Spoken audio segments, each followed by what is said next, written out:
Hello, this is Everybody Settle Down. I'm Charlie Marlow. That is Eric Messersmith. We are back and we're going to start yet again, Eric, with some polling. I've realized here 3 months in, people love polling. They like to react, sometimes overreact to our weekly polling numbers. Absolutely. If you're a political junkie, there is nothing better than polling.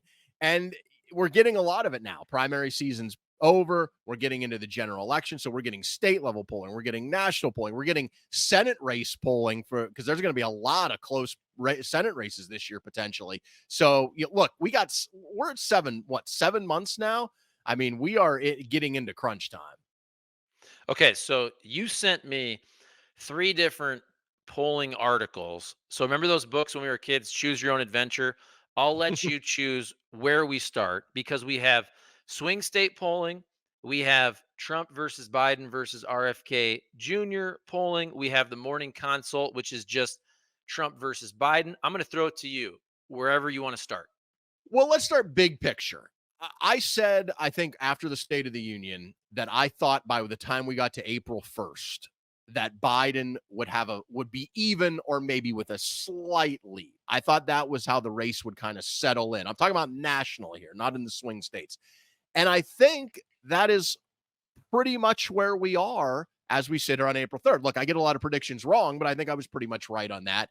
And the reason I thought that was because Biden did really well in the State of the Union, and I think reassured a lot of Democrats. And he followed it up with going to 8 swing states in the span of just over 2 weeks. So he showed some energy. He even did some interviews. So he kind of answered some of those questions that people had, at least for now. It's a long campaign. We'll see what happens.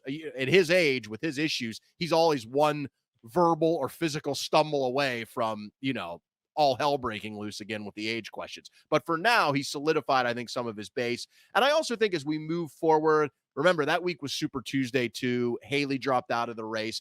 I think you settled into a point where so many people were not only hoping that it wouldn't be Trump versus Biden, I think they were thinking that it wouldn't be Trump versus Biden, that one of them, or maybe both, would end up not actually being the nominee, which of course still could happen. But as it settles in that it looks like they will be, I think you're getting into this race where people are sometimes begrudgingly starting to make the choice. And morning consult polling, January, Trump was up by 5 in their January poll, 45-40.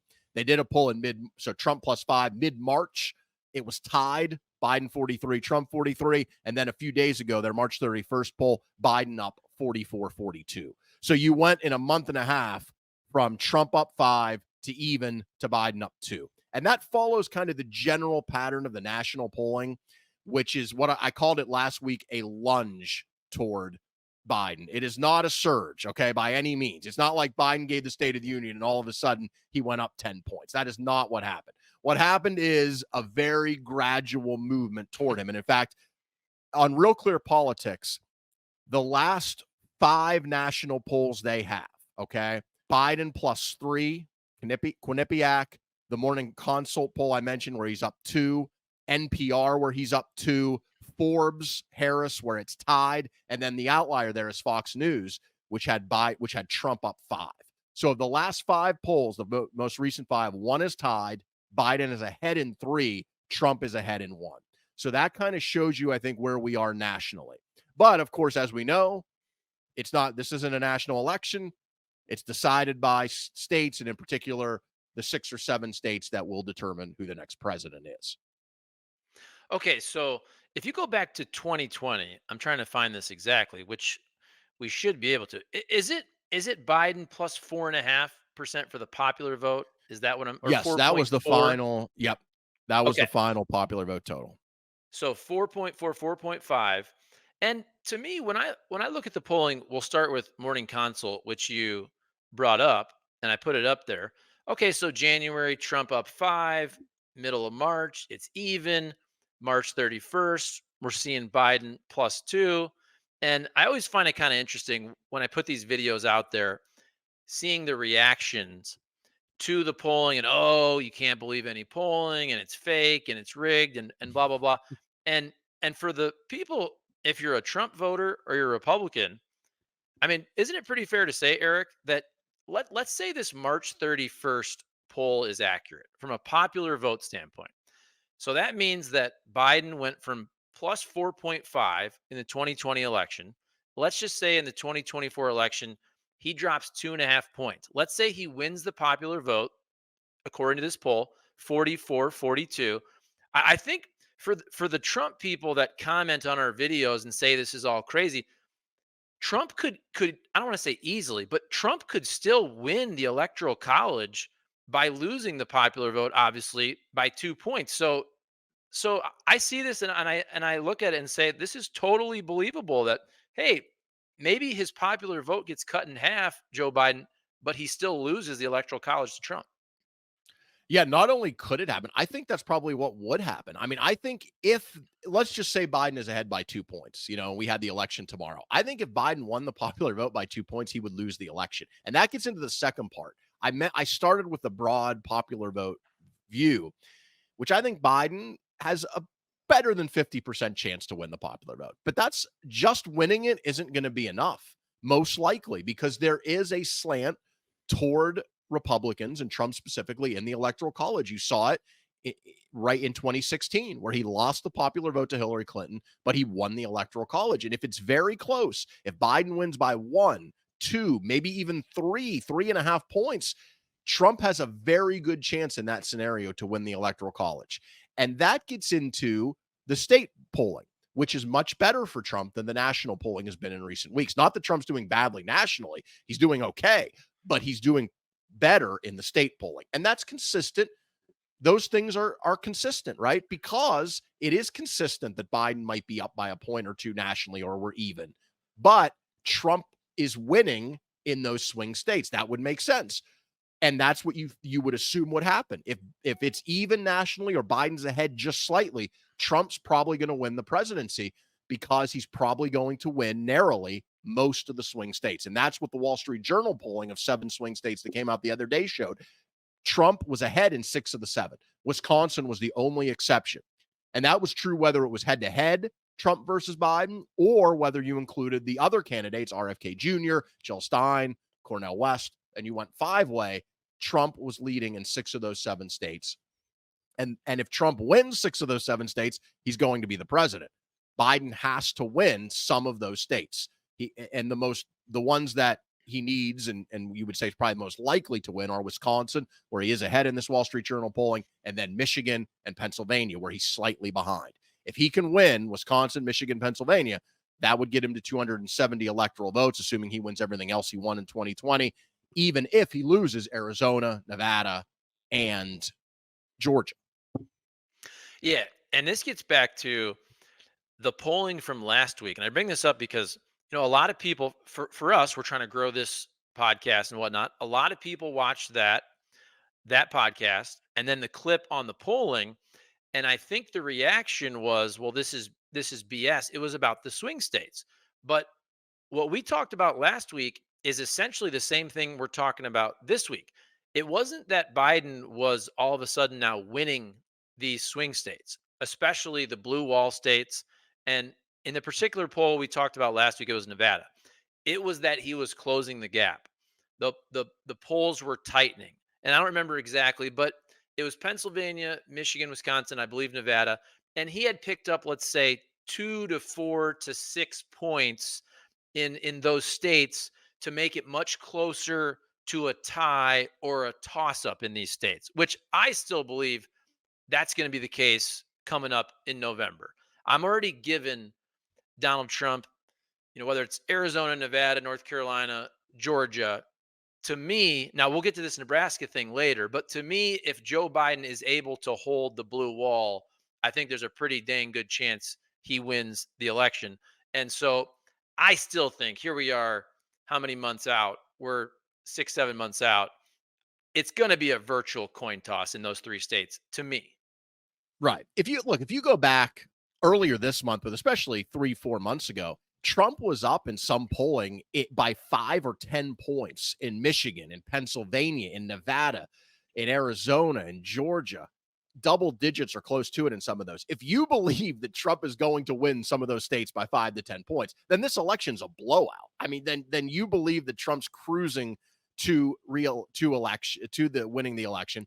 And if you believe that, look, good for you. I do not believe that. I believe that was always a mirage. I think the polling now is showing that these states are going to be very tight within 5 points. And some of them probably will be what we saw in 2016 and 2020, a point or less. Remember, Biden won Georgia and Arizona by less than a point. He won Wisconsin by 20,000 votes. I mean, these were narrow margins. And if you believe the polling, and again, look, the polling could be wrong, but if you believe the polling as we sit here today, it looks like we're headed toward that kind of election again. And I want to be clear, that's not bad for Trump. When we're recording this podcast on April 3rd, if the election were tomorrow, I think Trump would almost certainly win. I say almost certainly because the polling could be wrong.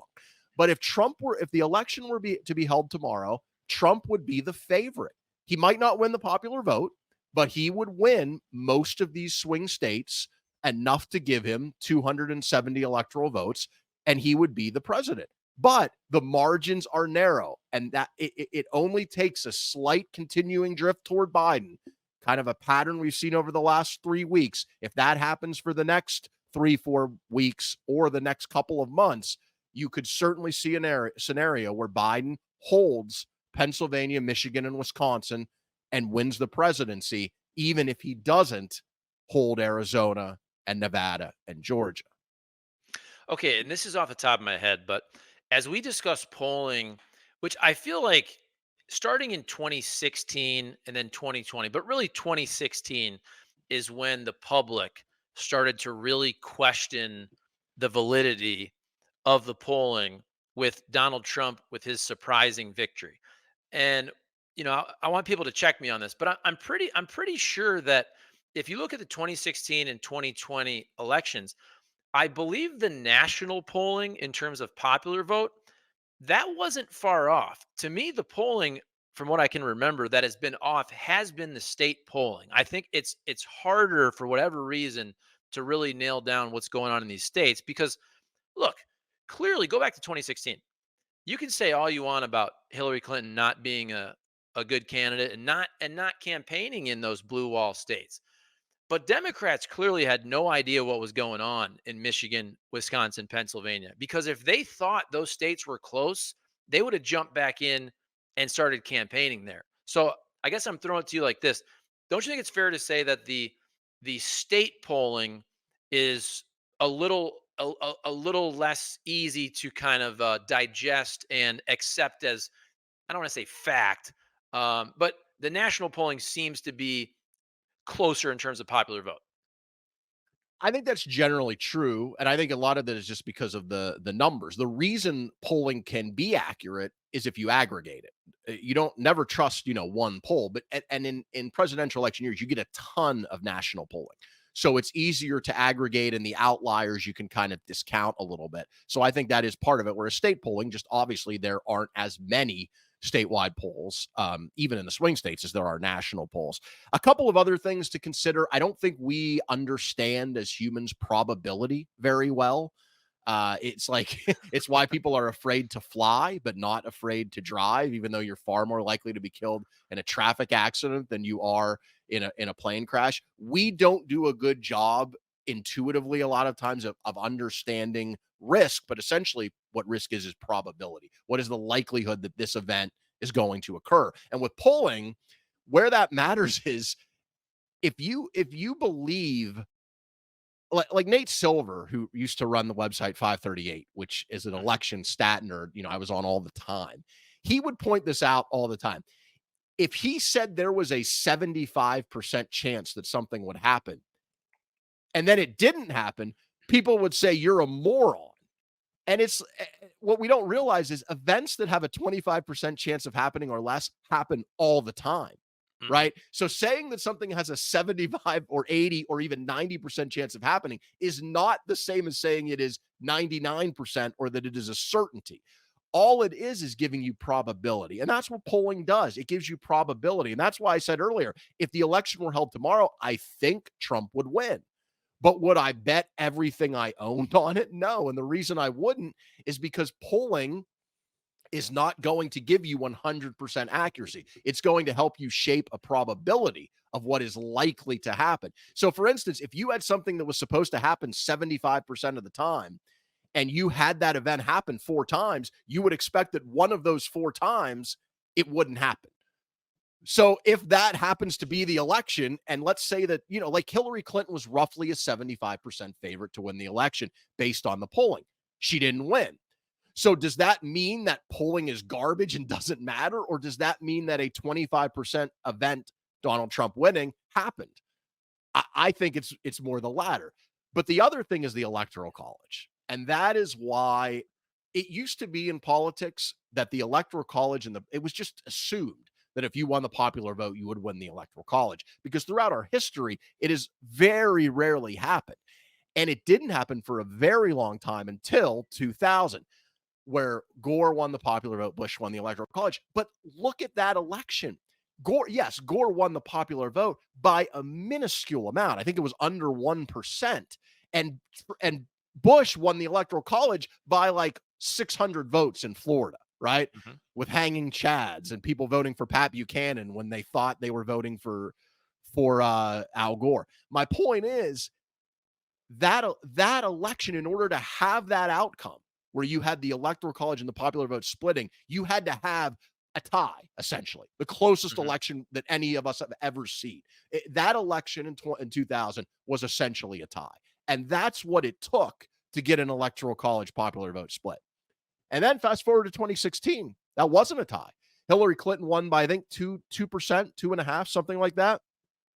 And Donald Trump won the electoral college. And then 2024, Biden had an even bigger margin than Hillary, won by 4.5%. And if you flip, like I said, it was 20,000 votes in Wisconsin. I think in Michigan, it was 100,000. If you flip a few votes here or there, Arizona was less than a percentage point.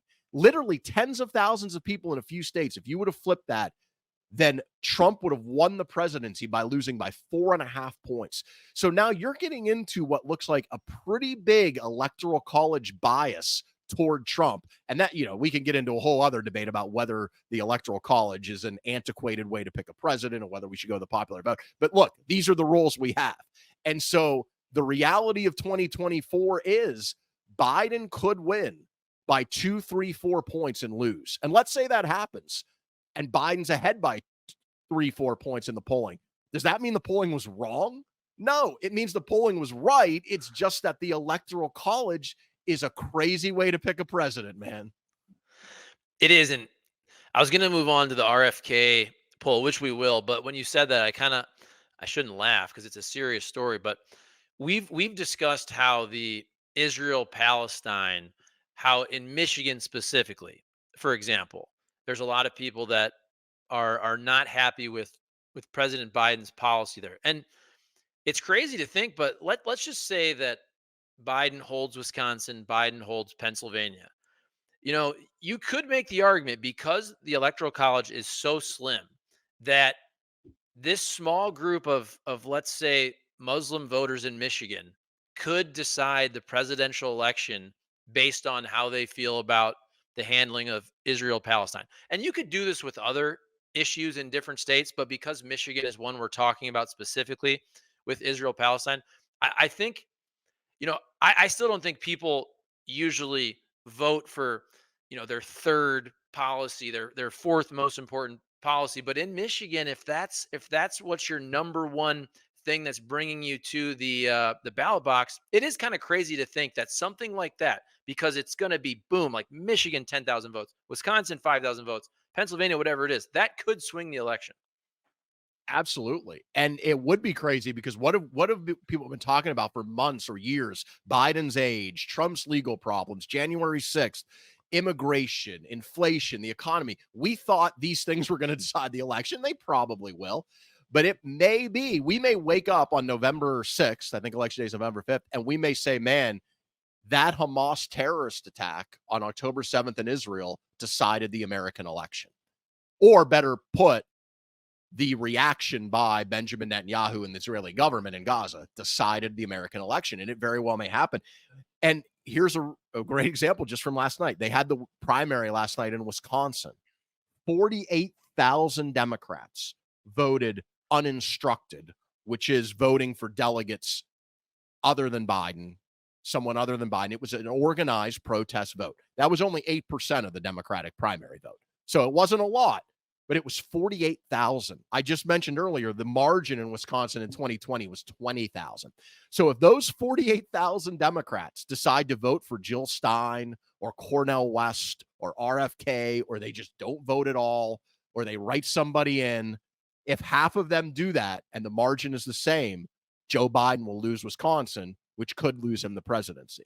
And the reason that, look, that is because of Gaza. It's this, we know that the organizers of this protest said it. Same thing in Michigan, same thing in Minnesota, where you have a larger concentration in those upper Midwestern states, especially Michigan, of Arab American voters, more so than the rest of the country.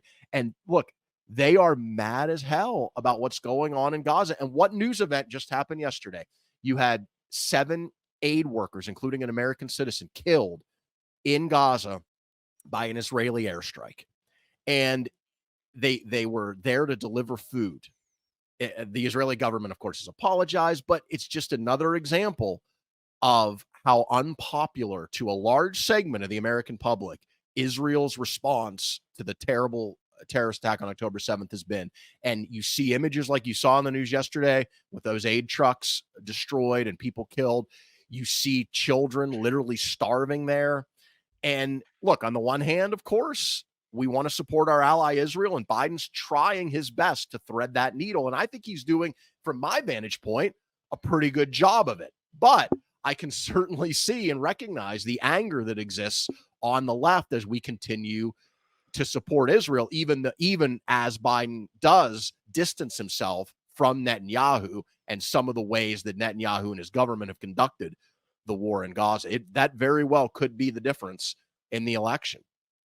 And I don't even know if they're just losing the left. I think they're losing kind of the middle. And what you said, I think most people say, hey, you should be able to defend yourself. Obviously, the Hamas attack was absolutely horrible. And look, saying that we would like to try to limit civilian casualties on both sides, that is not anti-Semitic. Semitic. And I think early on, if you said anything like, hey, maybe too many civilians are being killed, it was almost like, oh, are you pro Hamas? That's anti-Semitic. No, that's not what people are saying at all. And this is not just because now some of the big talkers like a Joe Rogan are coming out and saying that, and I'm paraphrasing, but that Israel has lost the moral high ground, whatever the way they've been saying it. But I do think that Israel is starting to lose the media narrative. Is that fair to say? When it comes to, Oh, and, yeah, and look, people absolutely. are saying, look, you're absolutely able to defend yourself. You should try to obliterate Hamas, but also there's a lot of images out there of a lot of civilian casualties, which are making a lot of folks uneasy, and that's fair. Oh, it's totally fair. And look, not only I wouldn't even say have lost. I think either losing. I think have lost Hmm. is the way I would put it, especially in large chunks of the world outside of the United States, and even in America. You are seeing it. I think we're going through a generational change in the way Americans and the American electorate views Israel. And I think that that was already happening prior to these events of recent months, but I think it's speeding up now. For instance, I don't think you will ever see another Democratic nominee or president as pro Israel as Joe Biden has been in these kind of conflicts. I think Joe Biden is from a different era, and he has a certain sense of the US Israeli relationship that I think doesn't match the energy in his party and increasingly the energy outside of his party. And I think there's a lot of reasons for that. Benjamin Netanyahu, I think, is probably the biggest. I think he has become, I mean, hell, even in Israel, there are people protesting in the streets to get rid of this guy. There were before the election, before October 7th.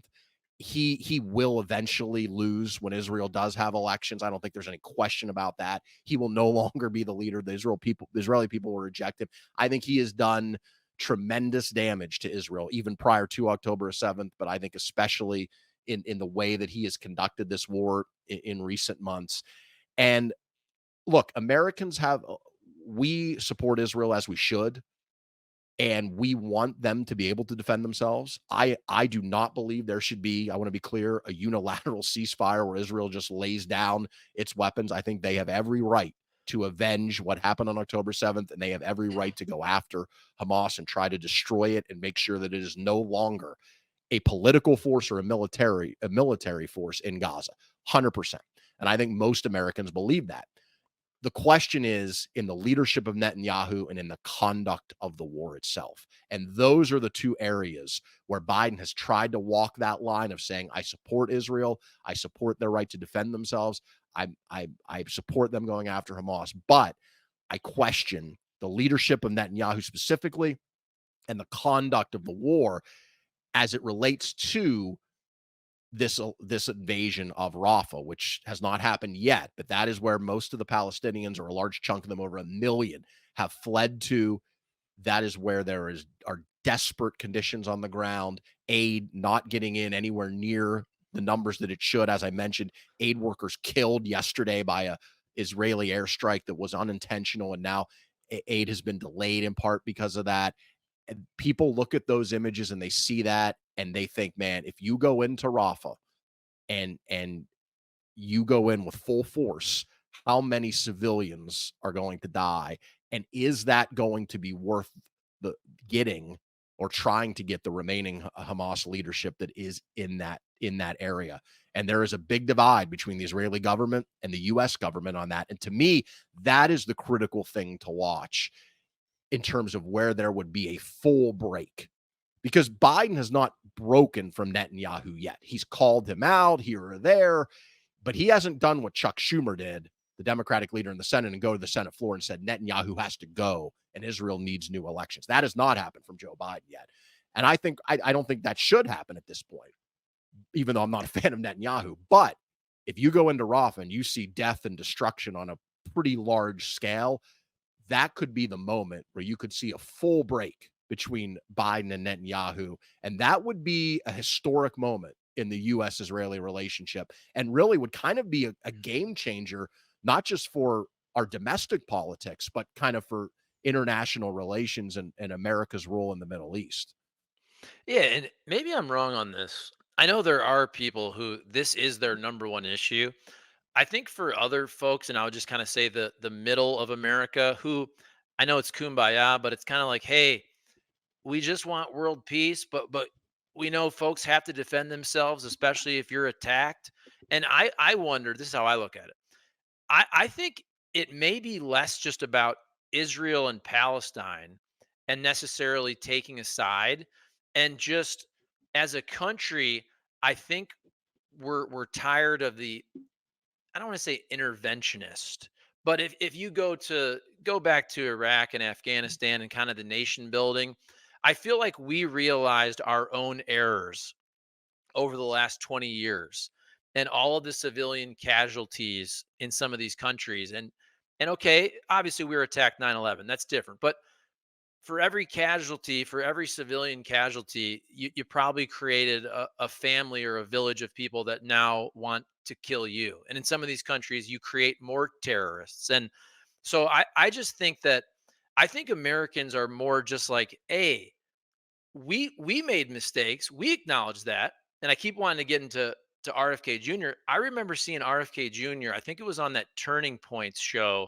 several months ago, and he was being asked about the amount of civilian casualties in Gaza, and he kind of compared it to some of our strikes in the past in Afghanistan or Iraq. And I'm thinking to myself, like, that that shouldn't be something you compare to, right? Like, we didn't look good in that sense. Like, that's not something we should measure things against. I think most people in this country don't want that anymore. Is that fair to say? I don't know. That was a long way of saying, to me, I think for the middle of America, it's less about Israel versus Palestine, and it's more about the United States kind of always being involved in other countries and a lot of civilians dying.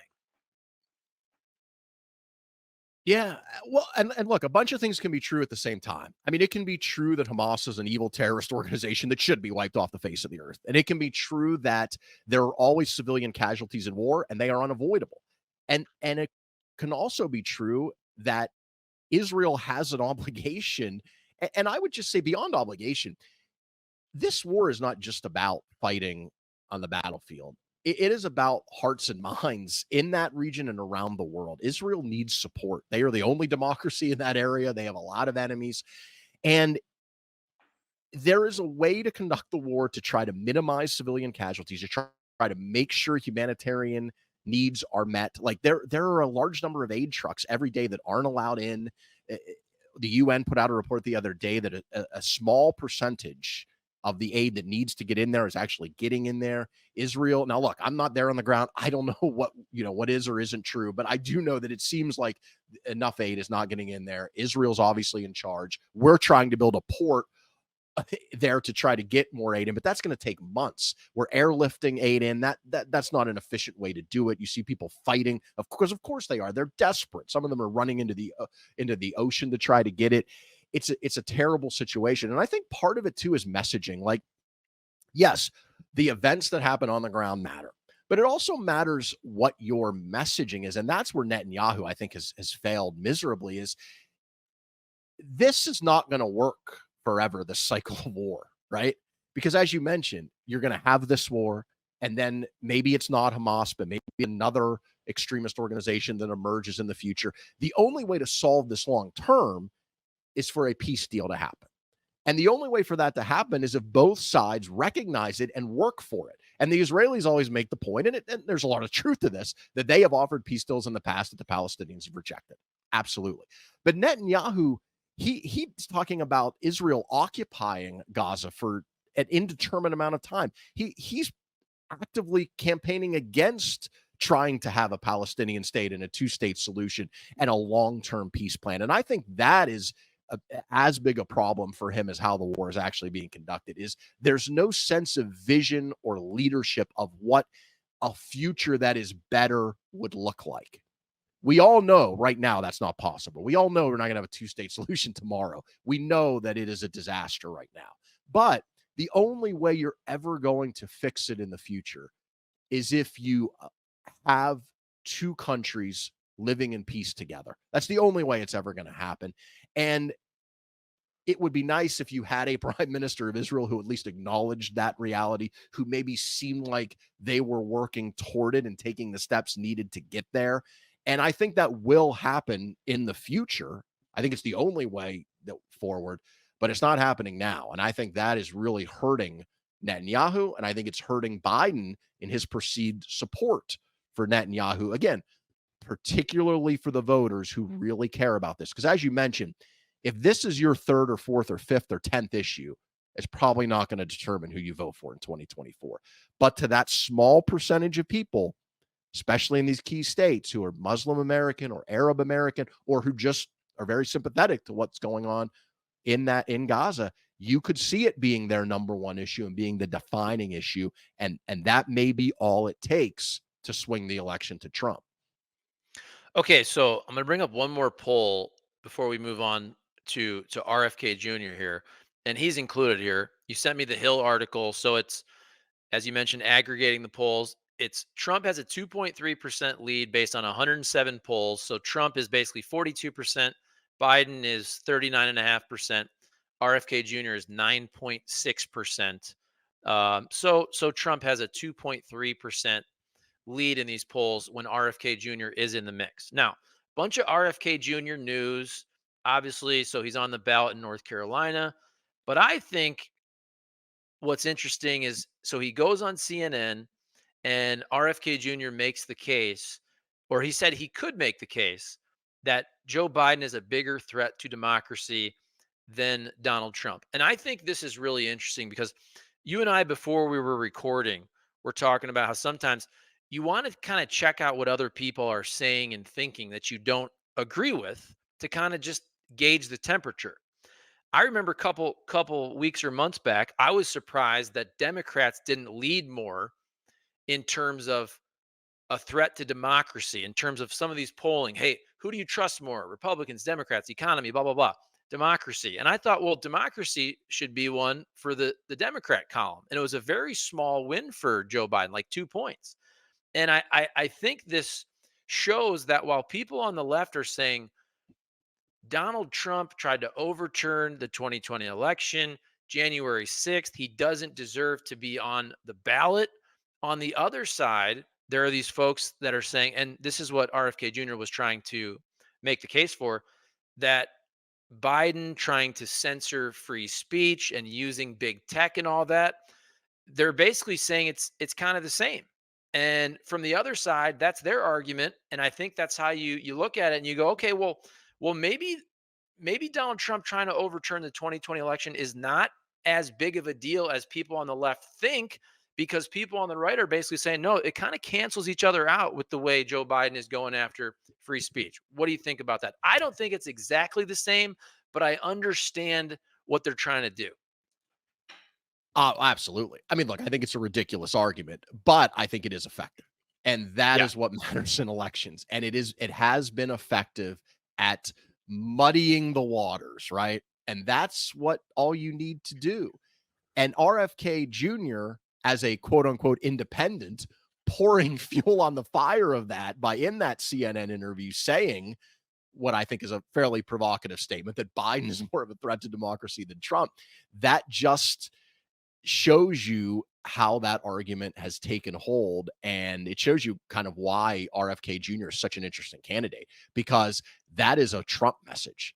And even though he comes from obviously a very liberal background, his father was Bobby Kennedy Sr., his dad was JFK, or his uncle, I should say. He's been a Democrat. He wanted to run in the Democratic primary, and he's been an environmental lawyer. That's why he is so interesting as a political figure, because he has those qualities and traits and backgrounds. But then he also says shit like this, and you're like, wait a minute.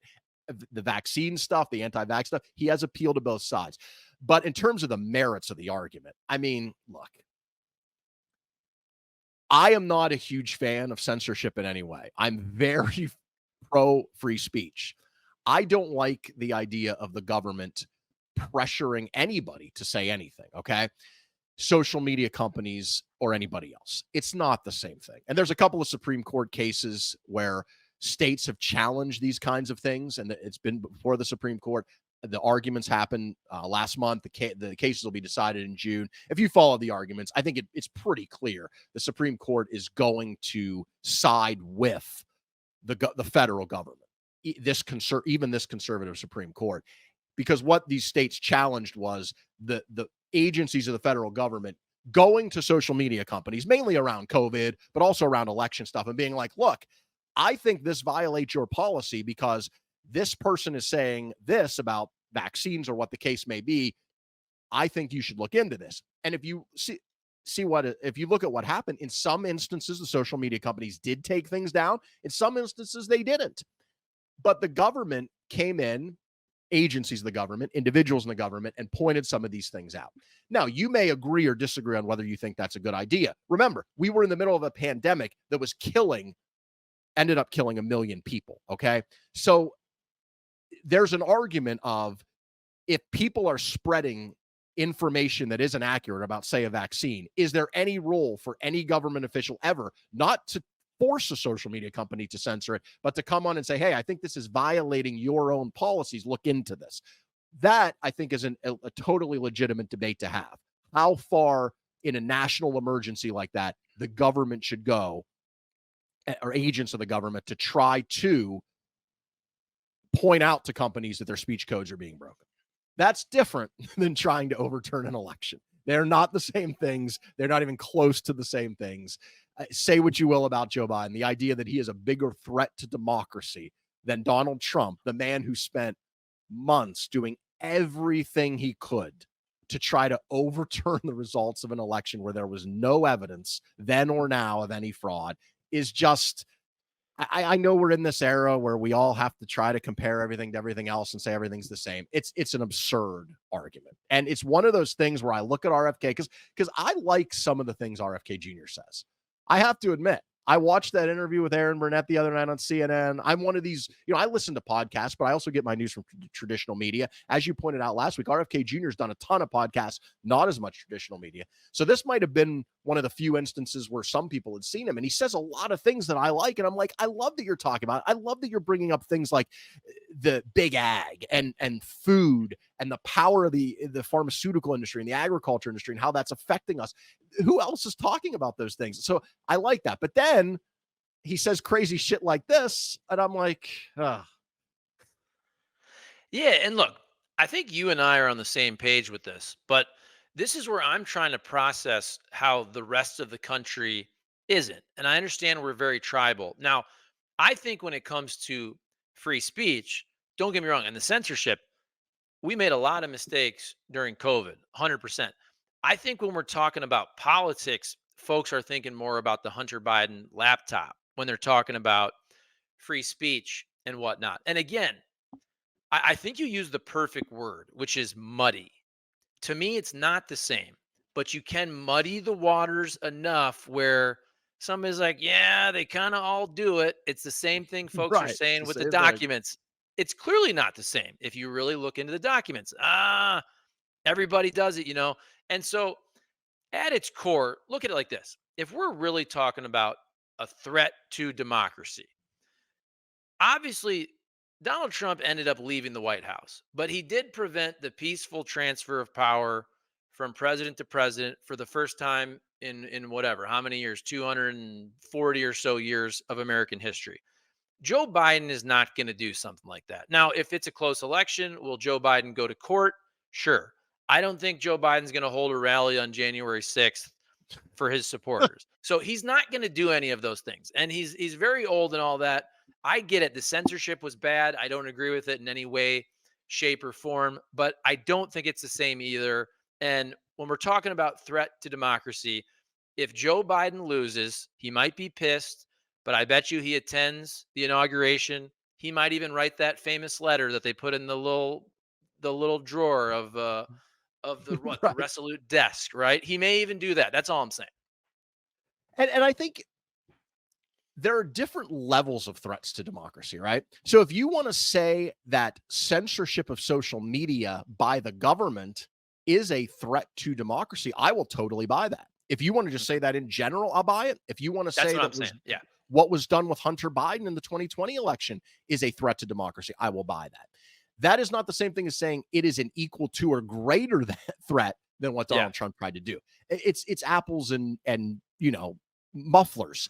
And I think what even the Hunter Biden thing, and I want to be clear, I don't want the FBI calling up social media companies and spending their time trying to censor things. I don't want that.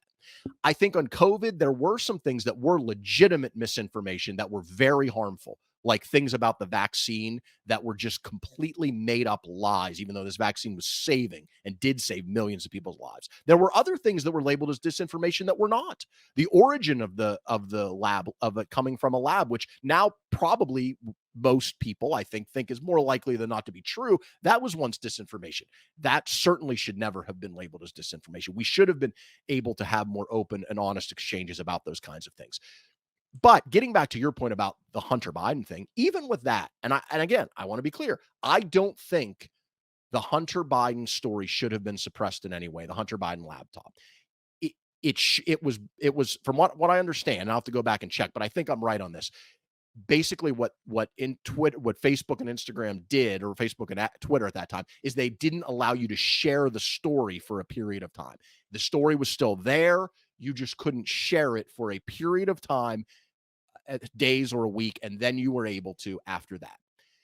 If you remember, that Hunter Biden laptop story had a background. It didn't come out of the ether.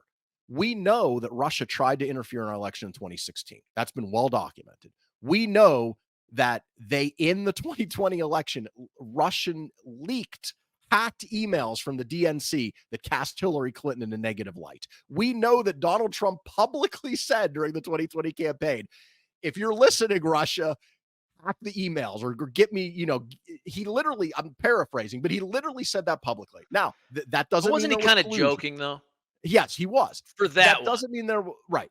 I think Yeah. he was joking. It's with Trump, it's hard to tell. I Yeah. want to be clear. That does not mean there was collusion between Trump and Russia in 2020. There was not. But given all that background, then you see in October this laptop that, by the way, another point of fact, Rudy Giuliani, who had possession of the laptop, would not share its contents the hard drive with media organizations that asked, and they did ask. The New Mhm. York Post story came out, and other media organizations were like, yes, let's take a look at that. Let's try to verify that. Let's see if it's true. He didn't let them do that. And as a result, you had this story that looked weird. And as a result of that happening so close to the election, social media companies were like, I don't know what to do with this. So, again, am I saying it was right? No. What I'm saying is, with all of these things, there is context. And if you don't look at the context and you just kind of, oh, Hunter Biden's laptop was suppressed, that's the same thing as trying to overturn an election. If you just look at it from that kind of base level that Trump likes to play at, you can see how that narrative may have taken hold. But if you go just like a little bit deeper, they are not remotely the same. They just aren't. And yeah, so this started with the RFK Jr. interview, which if you watch it, now I didn't watch the whole interview. I just saw the clip. Remember though, this man is a lawyer. And I remember back in the day, obviously this is not to the same level, but I remember doing mock trial back in the day, right? In like elementary school and in junior high. And you'd go in there and you'd kind of have to pick which side of the argument that you'd be on, right? Like, so this was for lawyers.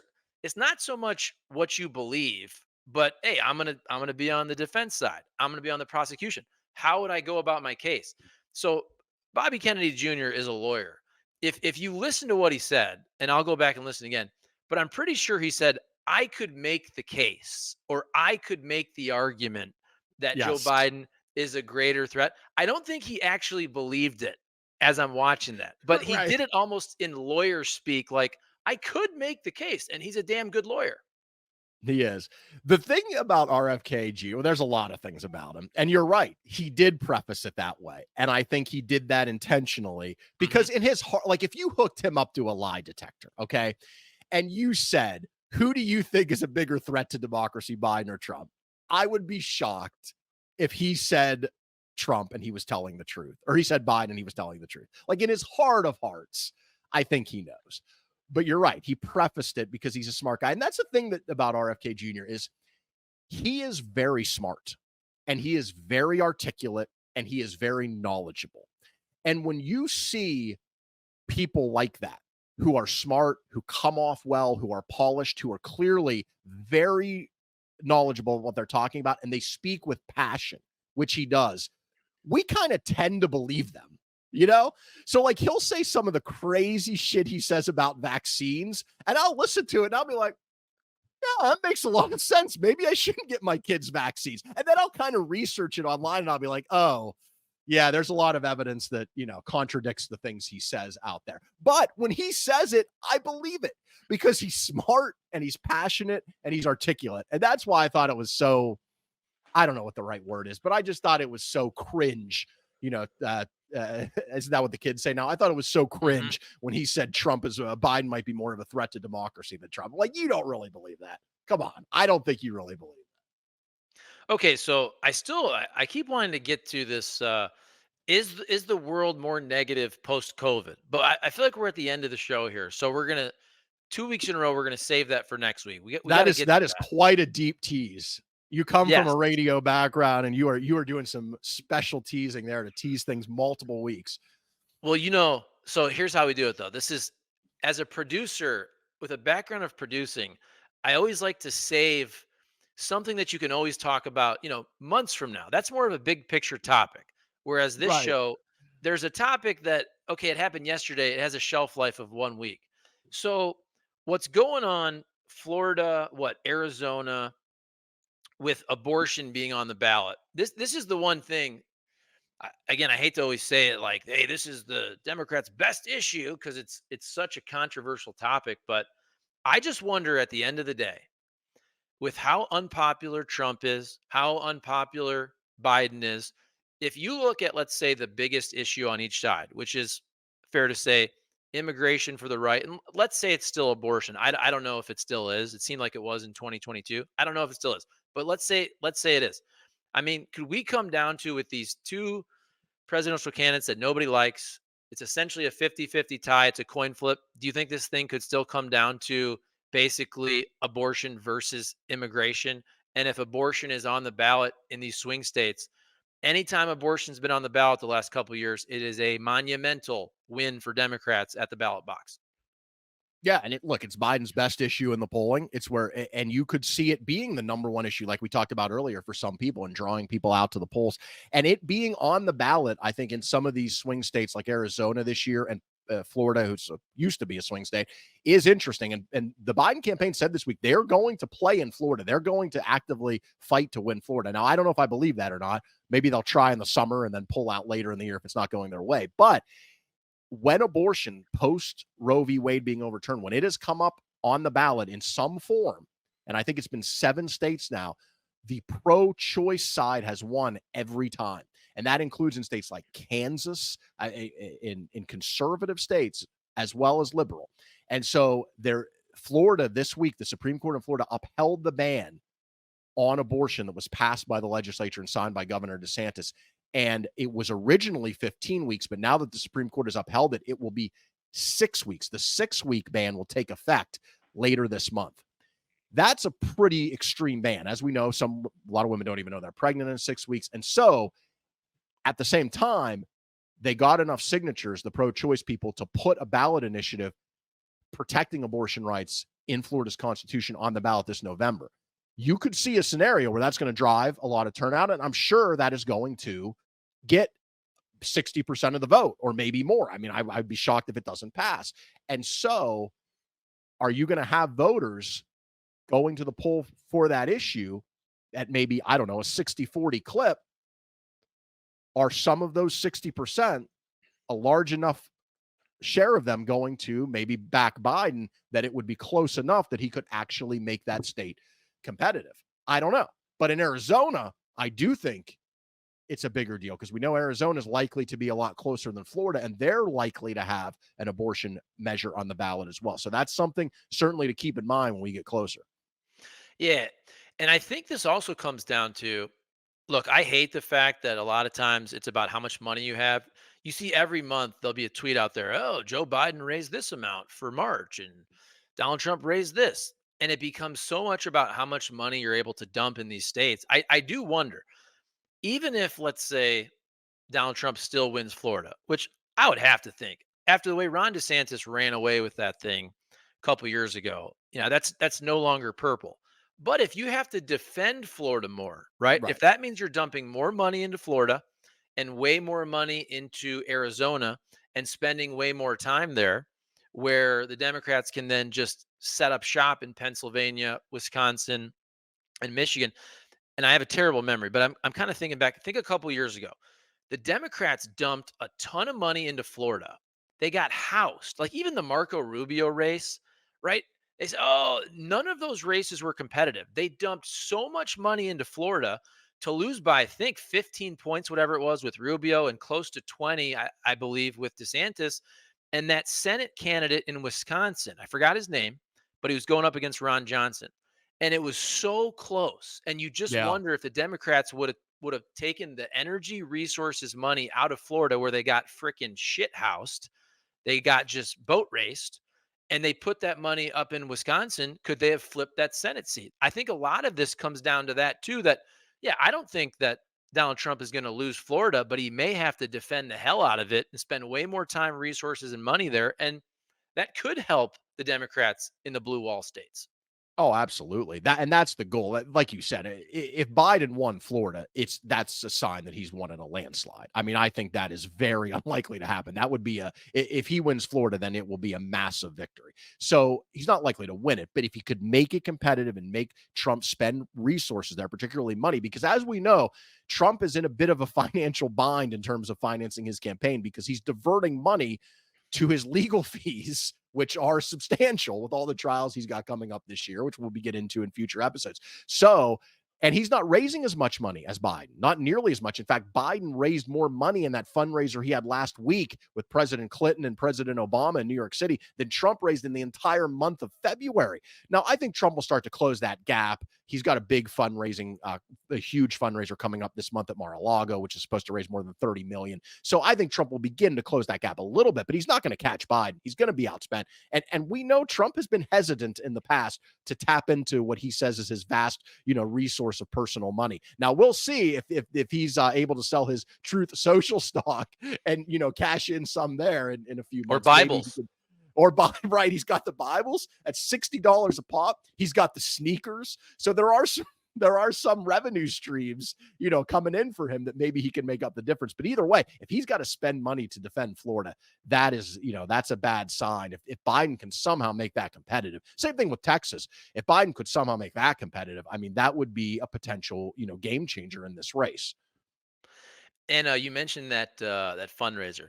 Now, obviously, I think everybody knows all these candidates have these big time donors. I mean, look at RFK Jr. He's in Hollywood. He's got a bunch of those types. You got Donald Trump. He's down there at Mar-a-Lago with, I'm sure, some people that don't lack for money.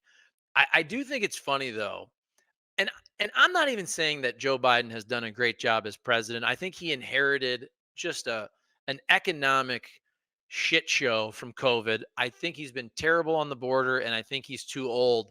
But I almost sometimes think too that like he can never get a win ever. Like it's almost impossible for Joe Biden to get a win. And that's what I thought about when I saw it's Obama, Clinton, Biden, Stephen Colbert. It just reeks of coastal elitism, which the Democrats are always pointed at, and they need to get back to being kind of the union working man, non college educated working class party. And I feel like there's been a big transition from those folks from where we grew up. I'm Ohio, you're Pennsylvania, kind of folks in the Rust Belt. A lot of those union types are now going to Republican. I just think it's funny because like they hold that event and it's optically terrible for Joe Biden and the Democrats. But yet every day Donald Trump's down there with the big wigs in Jupiter, Palm Beach, Florida at a beautiful country club, and I feel like it's Right. not really covered the same. Is that fair? Well, yeah, look, it's style and it's substance. I mean, on the Yeah. substance, they raised a lot of money. Trump, as I said, is having a fundraiser this month. I think it's a billionaire hedge fund manager who's hosting it that in Florida that's going to raise, they say, more than 30 million, which is more than the Obama Clinton event. Right. So it's not like Trump is some, pauper going around like hanging out at a bar, like talking to the working folk, after they get off the third shift or whatever. I mean, come on.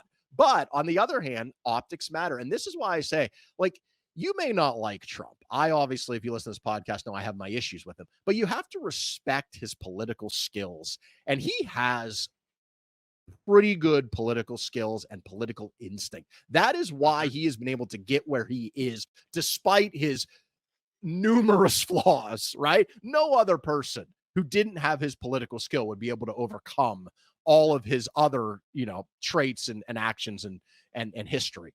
But and you saw it on that day.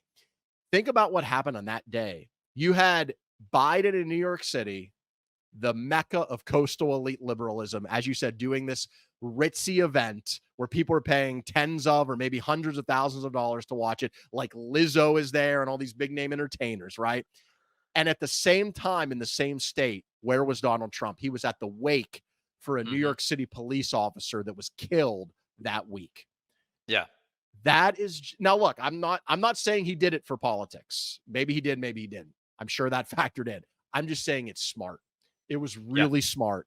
And it drew a contrast of, hey, I may be a rich guy, but I'm more like you. I can relate to you. I'm here while Biden's doing this big money event at Radio City Music Hall. I'm here with you with this officer who just tragically, was murdered. Even though, as I said, now Trump is going back to Florida to have a glitzy fundraiser of his own. Perception matters. And Trump won that day, I think, in the campaign. And he did it because it's the same reason he went to Ohio right away when that train derailment happened. Yep. Look, did Donald Trump do anything there that was earth shattering? Of course not. But he showed up. And he knew that mattered, and he showed up there. Why? If that would have happened, he's not in Baltimore, if you notice. Like Donald Trump wasn't in Baltimore the next day after that bridge collapsed, but he was in Ohio because it happened in a rural area. And he can say, hey, look where I am. I care about the rural people, the working class people of this country. Yeah, I was going to bring that up right before you said that. And that's where optically I forgot to mention the wake for the police officer. That was the contrast. as well. But just the optics of Trump going to the border and going to the border more often, and it taking just years seemingly for Joe Biden to get to the border. The fact that Trump was there in Ohio very quickly, and he's at McDonald's and he's buying McDonald's for everybody. And then what was the story? Why did it take so long for Mayor Pete Right. to be there? Now, even though the governor of Ohio, Mike DeWine, who I think is a very, very popular governor. Look at how big he Yeah. won because he handled COVID in a very reasonable way. But he said, look, the Biden administration, the federal government, they've been on the phone with me since day one. We've had every resource possible. But that doesn't Right. win the optics battle, which is Trump is there handing out Big Macs. Mayor Pete took forever to get there. And even when he get there, he even apologized and said, yeah, I probably should have been here earlier. Trump is really good at racking up all of those political wins. He's great at that. He is, and by the way, let's criticize Joe Biden for why aren't you out there? Like it does Yes. matter. I understand sometimes it is window dressing. What's that old movie? Wag the dog. But dude, you have to wag the dog. You should have been Yeah. down at the border 10 times. Right. He should be there all the time. And I agree with you. Just putting aside the issue, just from a strategy standpoint, I think Biden's people have made some big missteps. I think that was one, the not going to Ohio, not going to the border, like you said, multiple times. He should be there all the time. And also not going and not doing more interviews earlier. Like he's done interviews in the last few weeks and he's been fine. He did the State of the Union, he was fine. Why the hell was he not on the Super Bowl interview? I know we talked about that before. Like that was just such an unforced error.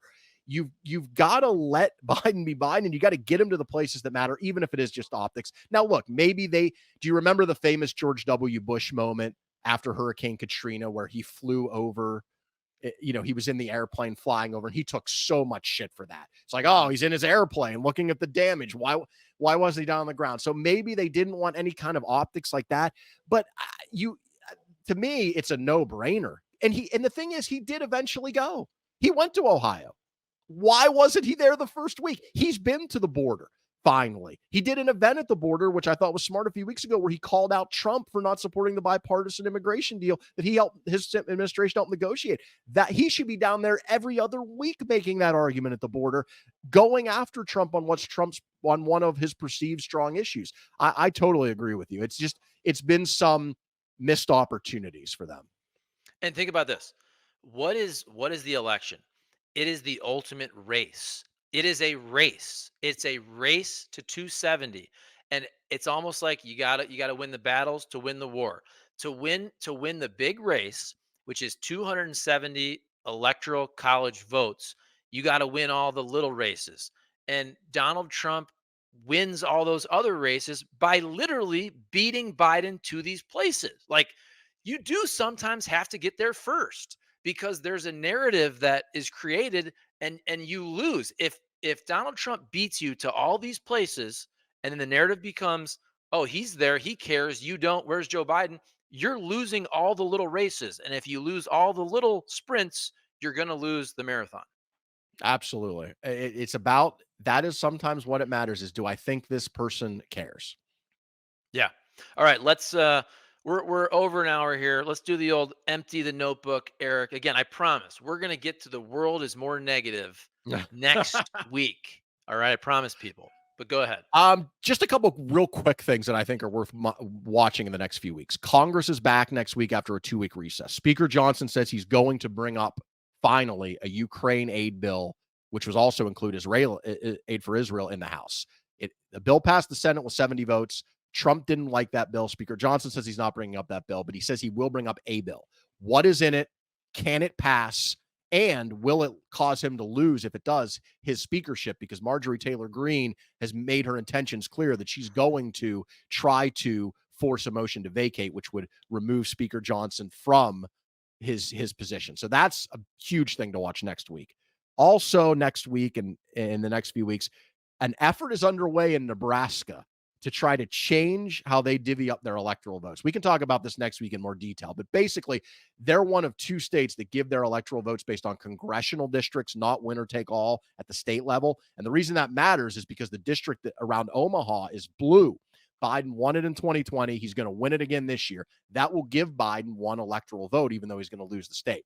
If Nebraska switches to winner take all, which their Republican governor came out yesterday forcefully saying he wants to do, Trump made a Truth Social post about it. If that were to happen, and they have a few weeks left in their legislative session to try to make it happen, that would essentially cost Joe Biden one electoral vote and give it to Trump. And why that matters is because if the scenario happens that we talked about earlier, which is Biden wins Wisconsin, Michigan, and Pennsylvania, but loses the other swing states, right now, that would give Biden a 270 to 268 win. If this Nebraska change happens and that scenario unfolds, then it would be 269, 269, which would throw it into the House of Representatives to decide the election, which would give it to Trump.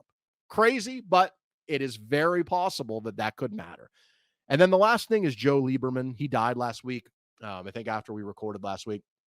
He's such an interesting political figure to me. You know, if you've listened to this podcast, you know I love people who will buck their party, who are moderates, who are willing to try to get shit done.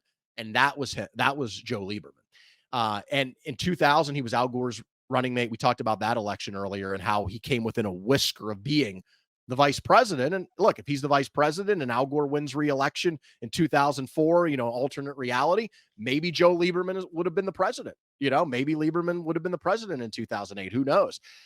But the interesting thing is he had a turn, which is one of the reasons I love the guy, is he, for principled reasons, left the Democratic Party, became an independent, and supported John McCain, his good friend, in 2008 because he believed in McCain's more expansionist foreign policy.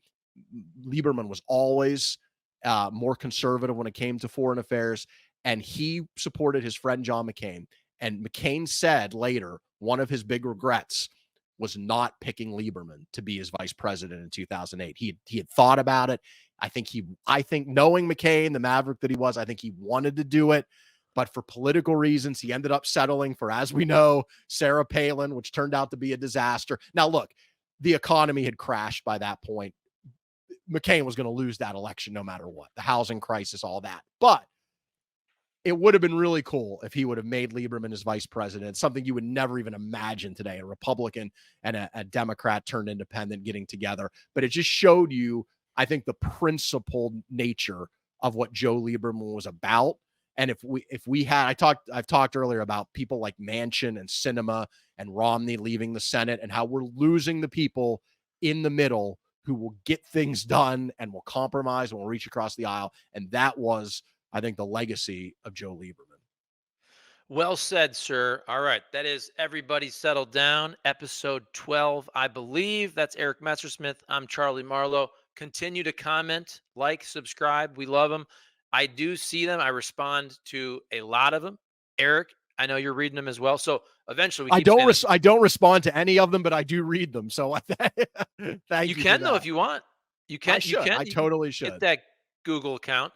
Yeah. So we're eventually going to read some of these. We say that every week. One of these days we will do that. I promise. We will get to it. We'll get to that right after I talk about how negative the world is these days. All right. Good stuff, buddy. We'll see everybody next week. Comment, like, subscribe, share the video, share the channel, put it in your group text, put it on social media. Let's get this thing going. Last week was our most watched podcast so far on YouTube. So let's build this thing up. Look out, Joe Rogan. We're coming for you. We're coming for you, buddy. All right. See ya.